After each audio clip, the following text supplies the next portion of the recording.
Word Balloon is brought to you by the League of Word Balloon Listeners. Welcome back to Word Balloon, the comic book conversation show. John Suntress here today. Jim McBride, the internet pioneer Mr. Skin. After years of cataloging infamous nude scenes in cinema, Jim has released a new documentary called Skin, a history of nudity in film. In the wake of the Me Too era, the film tastefully explains the history of nudity from the silent era to the pre-code Hollywood to cheesecake of the 50s and 60s, through the 70s and 80s, Fast Times at Ridgemont High, Showgirls, and 50 Shades of Grey. You'll see interviews with filmmakers like Joe Dante, Russ Meyer, and Amy Heckerling, to stars like Eric Roberts, Mariel Hemingway, Tracy Lords, Betsy Russell, Sean Young, Shannon Elizabeth, Linda Blair, and Malcolm McDowell. Skin, A History of Nudity in Film, is available now on iTunes, Vudu, streaming channels, on demand, and DirecTV. So enjoy this conversation with Jim McBride, Mr. Skin, about his new documentary on a special Word Balloon Scene Missing. There we go, we're live. All righty. Hi, everybody, we're sorry we're late. It's Word Balloon, John Suntress here. It's a scene missing. And I am happy to welcome, truly, an internet pioneer. And it's so nice that I've come to know this man, and it's great to have him back on Word Balloon. It's Mr. Skin himself. Jim, I'm sorry, what is your last name? I apologize. I mean, or do you just want to go Jim by McBride? Jim McBride, of course, Jim McBride. And yes. Jim, yes. The posters behind him, has an amazing movie that he's involved with. It's Skin, The History of Nudity in Film, Nudity in Film. It's great, Jim. It's fantastic. Yeah. Well, thanks so much. And, I started this thing 2 years ago. We started production on this movie, and I was really worried. I knew no one had ever done a documentary on the history of nudity in film. That I knew. Okay. But what I was worried about, it was just when Harvey Weinstein stuff had hit the media. Yeah. And I remember thinking as we started this, and I'm the executive producer, so I put up the money, and I was like, I just hope we don't do all this work and produce what we think is this wonderful documentary, and then it just seemed tone deaf or exploitive, because in the cancel culture world what that could mean. Absolutely. And I have to tell you, one of the things I didn't realize we'd be reviewed in so much, but I got to say the reviews from Variety, Hollywood Reporter, CNN, Yahoo, you name it, have been very positive. But more importantly to me is they said basically what they were saying is they were able to do a documentary with like over 100 nude scenes on a topic that easily could fall into exploitation, yet they were able to make it fun and informative, yet not seem exploitive. And to me, that was the biggest thing I'm proud of with this documentary. Jim, I get it, honestly. And you bring up the Me Too era head on right at the beginning of the movie. And I think that's great. And I also think it's very honest in terms of even the old stars. And right now, and you'll likely be able to name check a lot faster than I am, but like the woman that was in the Russ Meyer film, Vixen, which is such a Erica Gavin. Gavin. And oh my God, I mean, really, it's really great to hear her honest shame of doing it and what happened to her afterwards. So I mean, that's the thing is, honestly, man, I really do think you handle the subject matter well, and it's truly a history of film. I mean, literally from the silent era, and I mean, you go from the very beginnings and stuff. How this has always been part of movies. And it is interesting to examine it, I think, especially at this very controversial culture war time. Yeah, well, even with the best intentions, it's very easy to fall into exploitation when you're doing something like this. But I think one of the strengths of the documentary, and you mentioned Erica Gavin, is we went out and talked to actors and actresses and critics, scholars, film industry vets, and got their perspective on their nude scenes. And we gave voice to a lot of women. And Erica Gavin was one. And that to me was one of the shocking revelations. She saw herself nude on screen, and it caused her to have anorexia in the 1970s. And, we see these movies, we love these movies, but to hear the story behind the nudity is pretty cool. And, another thing was to see the difference between how actresses today are treated when they do a nude scene versus the Erica Gavins or the Linda Blairs from Chained Heat or Yes. Diane Franklin from Last American Virgin. You know, they have these things called an intimacy coordinator now, which it was something I didn't know a lot about. And they're on the sets of movies and television shows today just to make sure that, hey, if the director and actress agree to do something, not to show up on set and all of a sudden the director says, well, I want more nudity, better sex, another scene, whatever it is. And having these intimacy coordinators, they keep them in check. And they're there for the actresses too. So they have someone to talk to, someone to consult with. It's such a stark contrast to what was available to the Diane Franklins and Erica Gavins and Pam Greers and you know, even Shannon Elizabeth, who we talked to. It was just different. And that's one of the great things about the documentary is it shows the empowerment of women. And hey, nudity's not going away. It's just that when an actress does a nude scene today, it's more, they have more control. And Jim, is that happening with, you know, that kind of sex scene coordinator on all levels? I mean, you know, I mean, is that something that is required by unions or whatever? I don't think it's required on every movie set or television thing. I just think I think a lot of these big companies that produce movies and television shows are like, listen, we don't want any trouble. And we want to do it right in fairness.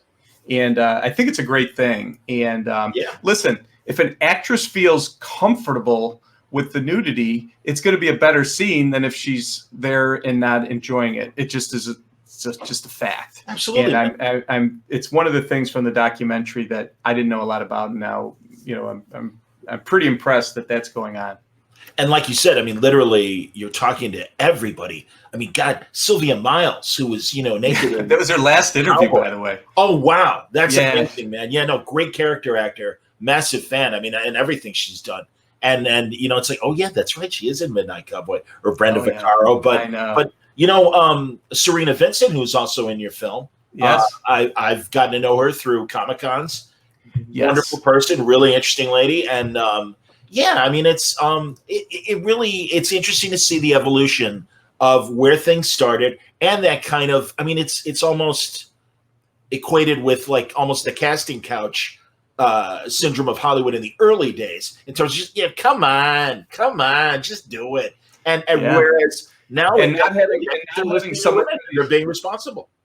Yeah, these actresses in the 80s talk about how, you know, they would almost be done with shooting and then they're like, oh no, we want to add these additional nude scenes. And they'll be like, so, and what is a 21-year-old actress going to do? Is she going to say, no, I'm not going to do it and disappoint the whole cast and crew? But again, it just shows the difference between today and you know, the 70s, 80s and 90s. Absolutely, Jim. And honestly, it's such a great, really, again, history of film. I mean, you find out that a lot of these independent filmmakers in the silent era, the way they were making movies to get out of Edison and Edison's union of filmmakers, and you know, I mean, no, all of that is really, really interesting. Or even, and now I'm blanking on her name, the bathing swimming star, Annette Kellerman, I believe, right? Oh yeah, Annette Kellerman, who was a big swimmer, did nudity, and I think people would be shocked that watch this documentary because we focus on the history of nudity in film from when Thomas Edison and the creation of the motion picture camera all the way up to the Me Too movement. And what people comment on about this documentary that's surprising to them is the amount of sex, nudity, debauchery pre-1934 Hays Code.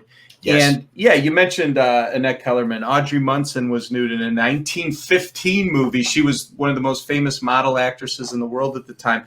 The very first Oscars, Wings from 1927, the very first Oscar, Best Picture, Clara Bow, the It Girl, the most famous actress in America, was topless in it. And I think it's just shocking to people. They think, well, nudity started in the 60s here in the U.S., but that's not the case. And granted, there was a big drop-off from 1934 till 1963 when Jane Mansfield did Promises, but it's cool and it's a really it's a fun history lesson to see what was going on in the teens and 1920s. I agree, and really, I think a lot of film buffs will be shocked at learning a lot of this stuff. Yeah, I didn't know about Ms. Munson, and God, what a right. And you're a movie guy, and we've had so many people yeah. say, "Listen, it was interesting to learn this stuff," and yeah, that was a fun part about doing this documentary is everything we learned.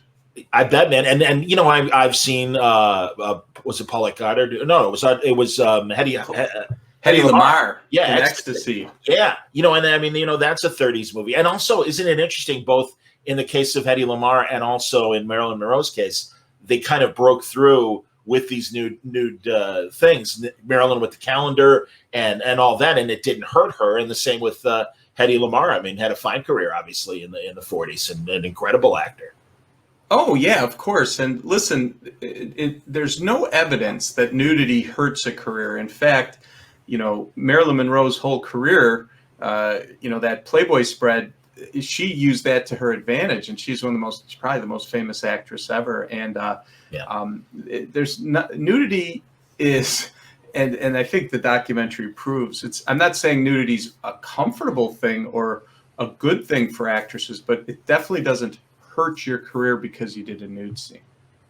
Well, and it was interesting, like Diane Franklin from Last American Virgin. She was so cool. I've gotten to know her, and she's so nice. That's cool. And that movie's so iconic, you know. Yes. Oh my God. Yeah. Again, Jim, we're probably around the same age, man. Yeah. I mean, I'm in my mid-50s, and yes. I mean, that's the thing. Like, we grew up in the '70s and '80s with all those movies, both in the theaters and on Cinemax and Showtime, and you know, those after hours kind of movies.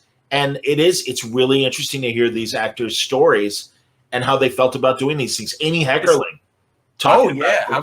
Yeah, go ahead. You know. Yeah, she's, of course, the director of Fast Times at Ridgemont High. And I've always said since I started MrSkin.com 21 years ago, my favorite nude scene, or I think the greatest nude scene of all time, is Phoebe Cates in Fast Times at Ridgemont High.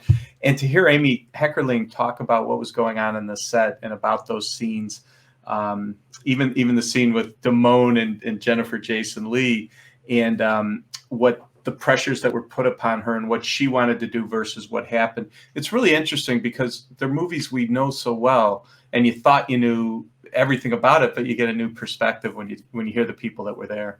Absolutely. And also, you appreciate the art more as you get older in terms of what Heckerling was trying to do in terms of sex is clumsy. Yeah. And I mean, that's the great thing about Fast Times. Yeah. And I mean, even then it was, I think, evident as a teenager watching it that that's what they were trying to do. But yeah, and also much like All in the Family, just from a dialogue and story structure standpoint, like there's no way in hell they could make Fast Times today. I don't think. What do you think about that? There's so many movies that are in our documentary that you couldn't make today. Let's talk about Caligula, that had 4 like A-list stars: John Gielgud, Peter O'Toole, Malcolm McDowell, and Helen Mirren. And it was turned into a porn movie, much to their dismay. A legit, real porn movie, not where they were acting as though they were having sex, where you could really see the sex. And there's just so many things that happened in different eras. Those women in prison movies, yes, those exploitation films, blaxploitation films, Italian sex comedies, whatever it is. It would be very difficult to make in today's environment. But that doesn't mean there's not a lot of nudity. It's just shifted more to television.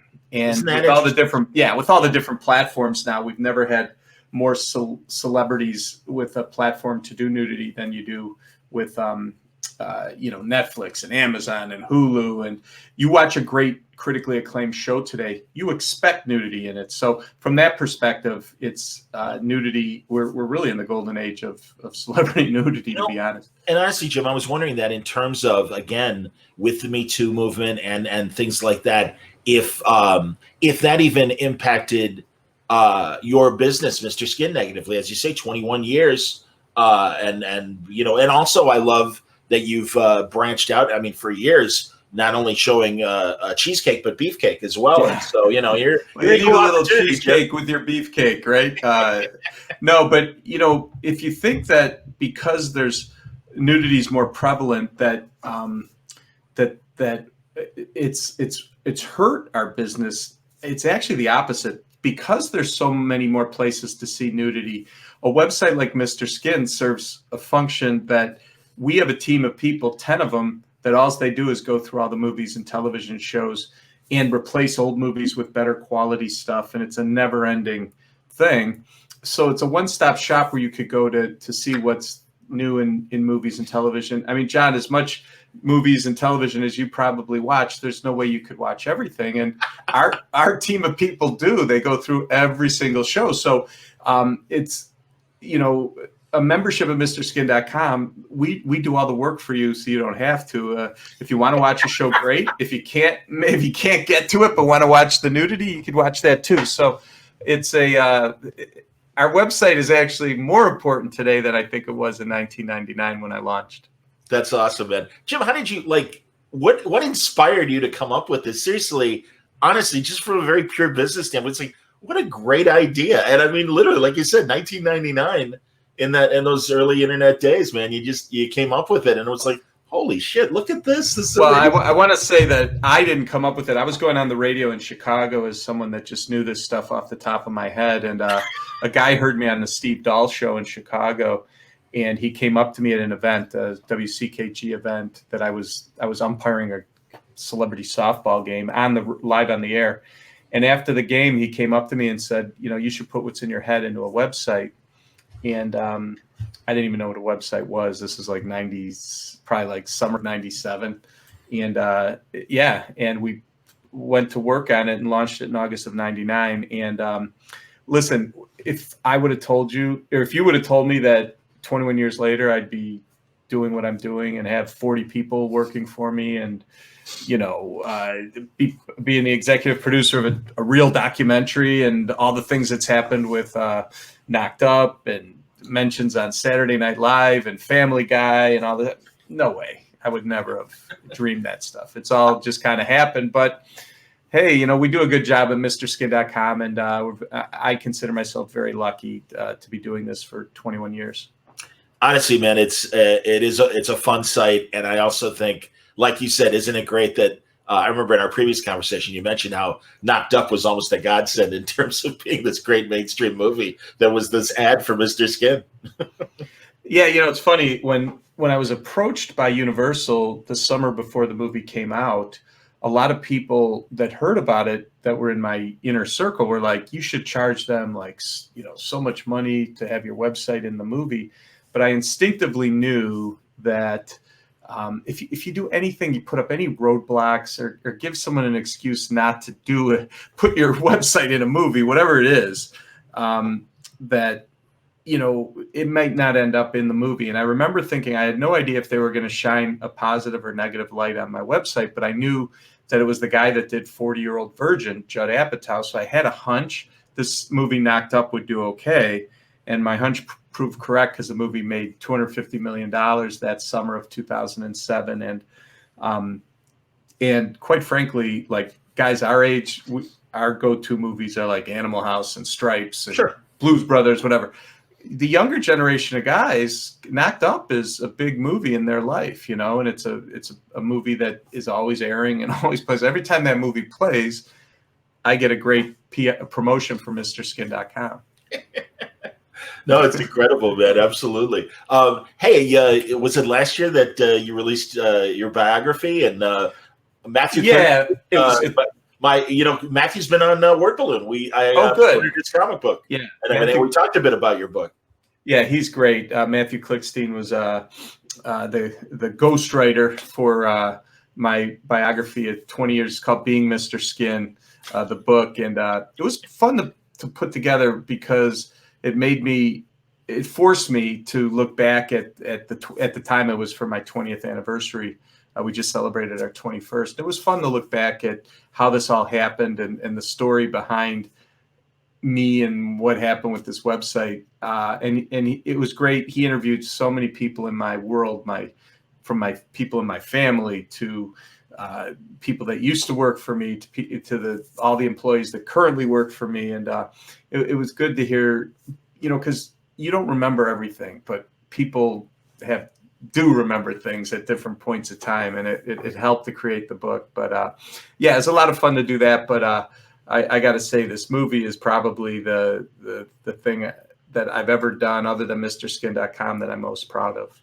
You have every right to be proud, Jim. Honestly, I think it's a great story of the movies, it really does take a point of view that maybe, you know, people didn't realize. And while all the great big budget movies were happening, what was happening with the independent films? Yes. And I really and really into, like you said, that the pre-Hays Code, when, I mean, another great star, Claudette Colbert in Cleopatra. Yeah, I mean, I've seen Sign that. of the Cross. Yeah. Or was it Sign of the Cross? Yeah, Sign of the Cross. Yeah, and that's what I remember seeing. Yeah, and the thing was, just to be reviewed like in Variety positively, in Hollywood Reporter, CNN. I had people that I hadn't talked to in years say, like, send me screenshots on that your new movies on the front page of Yahoo. It got like 2 million views in a week, and it was like, you know, I just never even, like, that wasn't even on my radar. So that kind of stuff has been really cool. It's been a fun couple of weeks, and it hasn't even been 2 weeks since the movie came out, and it's doing great. Well, and that was the other thing I was going to ask, obviously, too, is how everyone that is putting out new product is dealing with streaming versus theaters. Now, in the case of a documentary, I don't know what kind of theater plan there was. Yeah, we had, if in pre-COVID, our thought was maybe to get this in New York and LA for a weekend just to get it in theaters so people could review it. But realistically, I got to tell you, like, it's so easy. I was showing off to my wife the other night. We were in bed, and I'm like, oh, honey, let's look on DirecTV and see if my movie's there, you know, because I had downloaded it on Apple and Amazon and iTunes just to make sure everything was working. Sure. It's like, took me 5 seconds. I searched Skin, A History of Nudity in the Movies on DirecTV. Boom, it was there. It cost me like $6 to rent it for 48 hours. I was like, awesome. And it was just cool to, like, imagine, you know, it's like, you know, like when I'm a fan of Howard Stern and I'm actually on Howard Stern, it's like, imagine having DirecTV and all of a sudden you have a movie that's on DirecTV. It's pretty cool. Absolutely, man. That's got to be amazing. So have you done Stern yet? Did you talk to him yet already? Well, the problem is they're on vacation for 2 weeks right when this is coming out, but that's okay. I sent Gary and the guys a link to watch the movie last week, and they've been very complimentary. So hopefully when Howard gets back, he'll have watched it and he'll talk about it, but I have no idea. You never know. Get a great conversation. He might hate it. I don't know, but I have a feeling he's going to like it. Oh, yeah. How about Gilbert Gottfried? I always love when you show up on Gilbert's podcast. I am you can't see it, but I have an autographed Gilbert Gottfried picture. I've been on his podcast twice. I am a huge fan. I love, by the way, his podcast with Frank Santapadre is one of my go-to podcasts that I always have to listen to. And again, like, I'm a fan of Gilbert Gottfried's. And one day I walked in the New York loft and I went in to do his podcast. And it's like, how the hell am I here with Gilbert Gottfried? You know, it's just that kind of, all those kind of things that have happened in 21 years. It's pretty cool. Well, that's the thing, man. Honestly, 20 years is a generation, man. So yeah, you've been part of pop culture now for 20 years. I think that's amazing. And I mean, again, we grew up on watching these movies on like I said, Cinemax, Showtime, occasionally in the theaters. And now you've got this generation too that probably grew up with you. That, you know, yeah, man, you were their go-to guy during those important adolescent years. Yeah, I think about, like, it was so different, the amount of morning zoo type radio from 99 to like 2000, and well, for sure, like the Janet Jackson thing, it was crazy. Then Janet Jackson, then it changed, then it picked up again. And one of the things I'm sad about is morning radio. It just is, I don't want to say it's dying off, but like all the guys that I used to go on the show when they were in their 30s are now in their 50s, and you don't know of a lot of morning rock talk radio guys that are in their 20s. Like, there's not young up and coming radio guys, which is sad. They seem to keep recycling all the old guys, you know. You're 100% right, Jim. I mean, we know that being in Chicago, absolutely. And I honestly, it's a shame. I mean, again, I got into broadcasting with that tradition, thinking, right, okay, you know, it was never going to go away. But media changes, and now things, you know, shift digitally. And I got to say, I'm very happy that I found this digital platform and everything, and it's doing really well. The audio is a little bigger than the video, but that's because I've been doing the audio for 15 years now. I started in 2005 with the podcast. Oh, really? Oh yeah, man. No, I do all right. I'll I'll send Pete and you numbers if you I want. would love it. Yes, please do. Seriously, because I mean, the video, you're going to be like, oh, only maybe a couple hundred people are watching or whatever. But the audio is it's a nice, healthy five-figure number every. Well, hell, it's a six-figure number every month. So we do okay. We do all That's right. great. That's Absolutely. awesome. Very No, cool. and seriously, man, it always meant like when we met that you knew who I was from my years at the Score, and that was just so sweet that you're like, hey, man, I know you. I'm like, oh my God, that's fantastic. So it's so cool to see, like, like for instance, I used to go on a show in Detroit called Drew and Mike, which was a really popular morning show. And just from going on these shows with these guys, I become friendly personally with them. And now, like, he's doing a podcast in Detroit. They get like 100,000 downloads a show, and it's kind of cool to see. And he couldn't be happier because he doesn't have to deal with, all the PC stuff and getting up early and dealing with the bosses and all the stuff you have to deal with. I'm not saying that he 100% misses it, but boy, podcasting and these different ways these different platforms to interview and talk to people, it's really cool. Absolutely, Jim. I know you got to go. I just want to say again, great job, man. I think Skin is a terrific movie. If you are a fan of old Hollywood, you're going to be fascinated by these eras that while you were watching Turner Classic Movies, what else was going on? Yeah, and don't forget, we also have all the nudity up till the Me Too movement, so it's we didn't miss that stuff too. So don't think it's just black and white nudity, or silent movie nudes, but it's it's really easy if you go to Apple TV or Amazon or iTunes or wherever. I said DirecTV, whatever it is, for $5 or $6, you can watch it. And and it has over 100 nude scenes. So how bad could it be? There you go, man. Even and even you can even rent it on YouTube if you so choose. Yep. One of the platforms we're talking on right now. So no, honestly, Jim, nice going, and really, it's fascinating. It's great. All the actors and directors and film critics that you got in this film. I think it's a great look at literally over 100 years of film, 120 years of filmmaking. Oh yeah, and you mentioned Chicago, and Richard Roper was awesome in it too. I knew he'd be great, so I wasn't worried about that. He was awesome. He and Ebert used to do sneak previews at the movies. Pardon me, at the movies. Yes. So I used to love their show.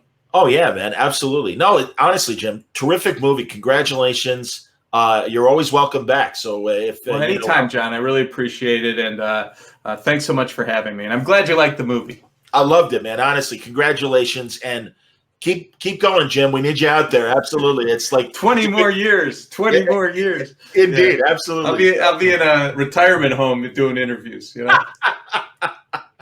Great talking to you, Drew. Thanks so much for today. Thanks, John. Thank you. Mr. Skin, everybody. How about that? I love it. I've been a longtime fan, and I appreciate his conversations. It's always great. Thanks again for watching another Word Balloon video. We've got plenty more at our channel, Word Balloon. If you enjoyed it, please like it and consider subscribing to the channel. And of course, support me on Patreon, patreon.com/wordballoon. Thanks a lot for watching.